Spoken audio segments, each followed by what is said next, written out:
ఎందుకంటే ఆ పార్టీ జగన్ది కాదు. ఆ పార్టీ ఎవడో మీరు బాడీకి తెచ్చుకున్నారు, అయిపోయింది. 2 టైం వెళ్ళిపోండి.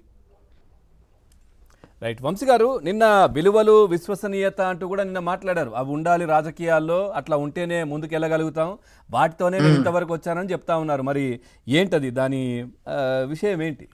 మీరు ఎట్లా అబ్జర్వ్ చేస్తారు? ఎట్లా మీకు అవగాహన వచ్చింది? ఆ విలువలు ఏంటి, విశ్వసనీయత ఏంటి, ఎంతవరకు ఉంది? సార్, మీకు పెద్దలు కోటేశ్వరరావు గారికి, కిరణ్ గారికి, అలాగే ఏబిఎన్ వీక్షకులందరికీ కూడా గుడ్ ఆఫ్టర్నూన్. నిన్న యువత మీటింగ్ జరిగింది సార్. నేను ఒక 6 పేర్లు చెప్తా ఇప్పుడు. Eshwar Kiran Kumar Reddy, IIT graduate from Kharagpur. ఆ తర్వాత Katta Pranay Prakash, IIT graduate from Chennai. ఆ తర్వాత సైమన్ ప్రసన్, పురుషోత్తం వరుణ్ కుమార్, ఈ 4 పేర్లు. ఆ తర్వాత రవితేజ 5వ పేరు, మధు 6వ పేరు. వీళ్ళందరూ కూడా 30 సంవత్సరాల లోపు యువకులు. ఎవరు సార్ వీళ్ళంతా? మీకేమైనా ఐడియా ఉందా పవన్ గారు? ఇప్పుడే వింటున్నాను నేను. ఈ ముందు చెప్పినటువంటి 4 పేర్లు కూడా జగన్మోహన్ రెడ్డి అండ్ బ్యాచ్. వీళ్ళంతా సివిల్స్ కి ప్రిపేర్ అవుతున్నటువంటి కట్టా ప్రణయ్ ప్రకాష్ ని తాడేపల్లిలో ల్యాండ్ మార్క్ అనే అపార్ట్మెంట్ లో వీళ్ళు లూటీ చేసినటువంటి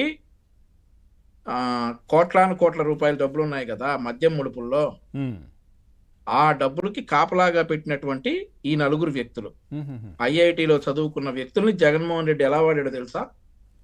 ల్యాండ్ మార్క్ అపార్ట్మెంట్ లో దోచుకున్న డబ్బులు దాచిపెట్టి ఈ 4 ఐఐటికి చదివి సివిల్స్ కి ప్రిపేర్ అవుతున్న యువకుల్ని ఈ రోజు అక్కడ కాపలాగా పెట్టి కొరియర్ బాయ్స్ గా వాడి, ఈ డబ్బులు ఎక్కడికెక్కడికి ట్రాన్స్పోర్ట్ చేయాలో కొరియర్ బాయ్స్ గా వాడి ఈ రోజు వాళ్ళ భవిష్యత్తును నాశనం చేసినటువంటి జగన్మోహన్ రెడ్డి, ఈ రోజు వాళ్ళు బెయిల్, కోర్టులు, జైలు అనుకుంటా జైలు చుట్టూ తిరుగుతున్నటువంటి ఈ 4 యువకులు.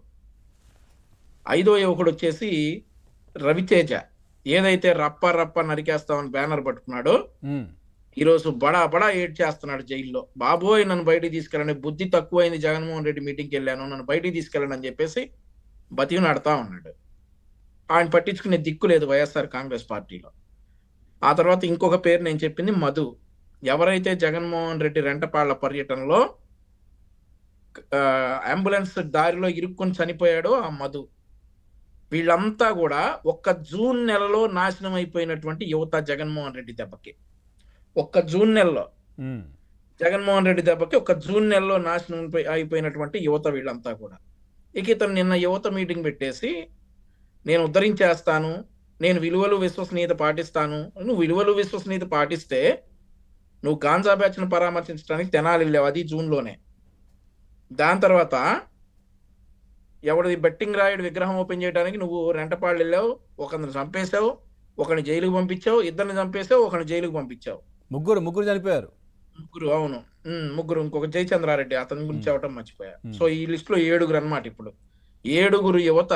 ఇప్పుడు వీళ్ళ తల్లిదండ్రులకు సమాధానం చెప్పాలి ముందు నువ్వు. అదే కదా. నువ్వు నిన్నేమంటావు మీటింగ్ లో? నేను మళ్ళీ పాదయాత్ర చేస్తాను అన్నట్టు. అసలు ఆ సీన్ ఉందా? మళ్ళీ నువ్వు పాదయాత్ర చేసే సీన్ ఉందా? అసలు జనం నిన్ను రోడ్డు మీద రాణిస్తారా నువ్వు చేసినట్టుకి? ఈ పాదయాత్ర అనే బిస్కెట్ ఏంటంటే, ఇందాక కిరణ్ గారు చెప్పినట్లు జగన్మోహన్ ఇప్పుడు వీళ్ళందరూ జారిపోతారు, వీళ్ళందరూ డెఫినెట్లీ జారిపోతారు. ఆ జారిపోకుండా సరే ఎట్లాగైనా పాదయాత్ర ఉంటుందంట, పాదయాత్ర వరకు కష్టపడదాం, పాదయాత్రలో మనం రికగ్నైజ్ చేస్తాడు జగన్మోహన్ రెడ్డి అనేటటువంటి పిచ్చి ప్రేలాపంతో. ఇది కూడా సేమ్ వైనాట్ 175 లాగానే పవన్ గారు. ఆ వైనాట్ 175 చూసి ఆ ఉమామహేశ్వరరావు, చనిపోయినటువంటి నాగమల్లేశ్వరరావు బెట్టింగ్ పెట్టాడు. అలాగే పాదయాత్రను చూసి వీళ్ళందరూ కూడా, ఈ సోషల్ సైకోలందరూ కూడా జగన్మోహన్ రెడ్డి కళ్ళలో పట్టడానికి రెచ్చిపోతారు. సో గుర్తుపెట్టుకోండి, ఒక్కసారి మీ మీద పోలీస్ కేసు పడిందా, మా అందరి మీద కూడా గత ప్రభుత్వంలో పెట్టినవి కూడా అక్రమ కేసులు అని డెఫినెట్లీ మేము చెప్తాం. మేము ఎక్కడ తల్లిని కానీ, చెల్లిని కానీ, లేదంటే వేరే ఏ ఆడదాని కానీ బూతులు తిట్టడం కానీ, మార్పులు చేయడం కానీ చేయలా. ప్రభుత్వాన్ని ప్రశ్నించా, మమ్మల్ని అరెస్ట్ చేశారు, జడ్జి గారు కూడా రిమాండ్ రిజెక్ట్ చేశారు. ఈ వైఎస్ఆర్ కాంగ్రెస్ పార్టీలో ఆ పరిస్థితి ఉండదు. ఎవడెవడైతే అరెస్ట్ అవుతున్నాడో అందరికీ రిమాండ్లు పడతా ఉన్నాయి. ఎందుకంటే మీరు చేసింది లుచ్చా పని కాబట్టి, మీరు చేసింది మార్ఫింగ్లు కాబట్టి, ఆడవాళ్ళకి జీవితాలతో ఆడుకున్నారు కాబట్టి మీ అందరికీ రిమాండ్లు పడతా ఉన్నాయి. అట్లాంటి పరిస్థితుల్లో జగన్మోహన్ రెడ్డి వాళ్ళు వచ్చేసి ఇది గన్ అనుకోండి, ఫోన్ కాదు గన్ అనుకోండి, ఈ కాళ్ళు కాదు చేతులు అనుకోండి, ఇట్లాంటి డైలాగులు చెప్పి మీరు కానీ అతని మాటలకు మోసపోయారంటే జీవితాన్ని నాశనం చేసుకున్న వాళ్ళు అవుతారని చెప్పి ఈ సందర్భంగా వైఎస్ఆర్ కాంగ్రెస్ పార్టీలో ఉన్నటువంటి అమాయకులకి, మొత్తం ముదురులకు కాదు అమాయకులకి అయితే నేను హితవు పలుకుతా ఉన్నా. ఏదైతే మీరు జగన్మోహన్ రెడ్డి చెప్పిన మాటలు విని మీ దగ్గర కంటెంట్ ఉండదు. ఈరోజు ఏం చెప్తారా? ఏ రోడ్డు చూపిస్తారు మీరు? ఈరోజు ఆంధ్రప్రదేశ్ రాష్ట్రంలో ఉన్న ఏ రోడ్డు చూపించి ఇదిగో ఈ రోడ్డు బాగాలేదని అంటారు? ఇక మీరు ఏం చేయాలంటే, నిన్న చేశారు కదా శ్రీశైలంలో లడ్డూలో బొద్దింక వచ్చిందని, అట్లాంటి విష ప్రచారాలు చేయాలి. అట్లాంటి విష ప్రచారాలు చేస్తే మీకు బెయిల్ కూడా ఉండవు. ఆ తర్వాత ఏం చెప్తారు? ఇప్పుడు ఆంధ్రప్రదేశ్ రాష్ట్రంలో హాట్ టాపిక్ ఏంటంటే క్వాంటమ్ వ్యాలీ. దాని గురించి మీరు తప్పుడు ప్రచారం చేయగలరా? ఏం చెప్తారు? జగన్మోహన్ రెడ్డి ఫోన్ పట్టుకోమంటున్నాడు. ఏం చెప్తారు సార్? రాష్ట్రంలో ఉన్న సమస్యలను చెప్పమంటా ఉన్నాడు. ఒకటే సమస్య, జగన్మోహన్ రెడ్డి ఒకటే సమస్య రాష్ట్రంలో, అయ్యే చెప్పాలి. ఇక రైట్, సమస్యలు కాదు సార్. అంటే వాళ్ళు జగన్మోహన్ రెడ్డి ఇచ్చిన 99 ఏవైతే ఉన్నాయో హామీలు, వాటి గురించి కూడా ప్రస్తావన చేయాలి. ఆ వీడియోలు కూడా మీరు వినిపించాలి అవన్నీ కూడా. అవును కదా. ఇప్పుడు మొదటిది నిషేధం అని చెప్పి వాళ్ళ మీద వంశీ గారు, ఇవన్నీ కూడా చెప్తాం. వంశీ గారు సార్, ఈ వీడియోలు మొత్తం స్ప్రెడ్ చేయండి, ప్లే చేయండి. ఇంటికి వచ్చిన ప్రతి కుటుంబం ఇది వినిపించాలి. అవును, ఈ రోజు నుంచి ఆ కార్యక్రమం ఉందండి మాకు. అదే చేస్తాం. ఈ రోజు యువతను ఎలా వాడుకుంటున్నారో ఒకసారి చూడాలి సార్. చంద్రబాబు నాయుడు గారు 6 అంకెల జీతం యువతకు వచ్చేలా ప్లాన్ చేశారు. ఇట్లాంటి చాలా చెప్పాడు.